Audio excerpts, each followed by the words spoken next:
Hey everyone, welcome to the Everyday Human podcast. My name is Easton Taverna. Each day I'll share a reflection written by me and inspired by literature, poetry, music, movies, video games, and more. And after that, I'll share a prompt for you to write your own reflection.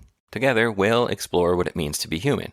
Every month, we'll walk a new path, taking a look at life, death, the universe, and everything in between. Thanks for coming along. I'm glad you're here. For more, visit eastontaverna.com or join me on Instagram at _everydayhuman. Hello everyone, it's March 15th. Today's reflection is titled, What's the Dove Mean? And this one was inspired by Chimamanda Ngozi Adichie's Notes on Grief. Adichie, if you're not familiar with her work, is a Nigerian writer of fiction, nonfiction, and lectures. She explores cultural identity, the Igbo tradition, feminism, and her work has been said to be an intentional dialogue with the West. I came across this book, Notes on Grief, which is a short memoir reflecting on the sudden death of her father in 2020.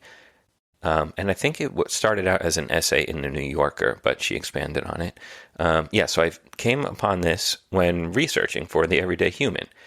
And it is interesting how that happens because I swear like a few days later, I was in the local bookstore in town and I came across her short book, We Should All Be Feminists. And I picked that up and it's great and you should read it.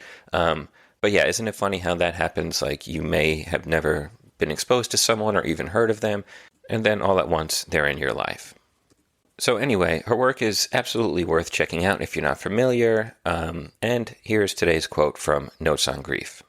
I finally understand why people get tattoos of those they have lost. The need to proclaim not merely the loss, but the love, the continuity.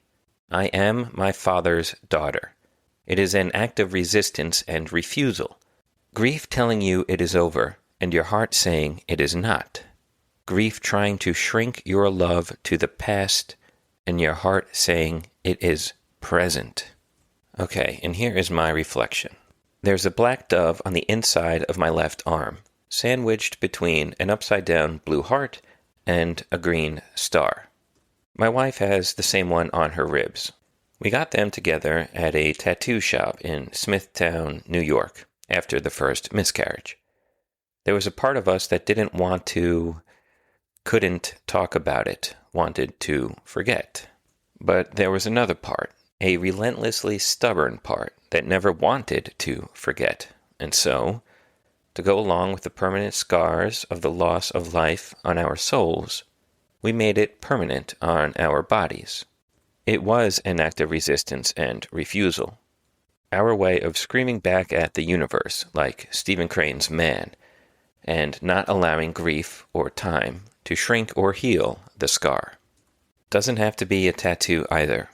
Some people hold on to a keepsake, their person's watch or stuffed animal or favorite shirt. Maybe they won't clean the lost one's room for a while after they're gone, leaving it as a reminder that a life was once there. And that reminder, it isn't a bad thing. It's nothing to get over. It's just a new part of you now. Once it ends, or once they die, they don't have to leave you. They can stay with you, help you, inspire you.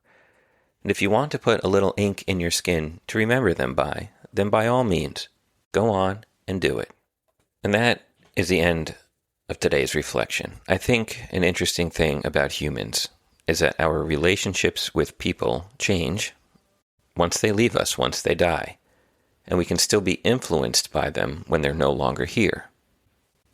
It might become more of an internal relationship or dialogue, but still, their presence in life still does affect us. And like I said, whatever you have to do to remember them, if that's what you want to do, go ahead and do it.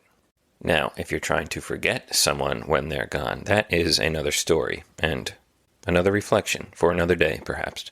Okay, here is your reflection question. So write down your thoughts about this one in your journal, on your napkin, or just consider while you're looking out the window or taking a walk.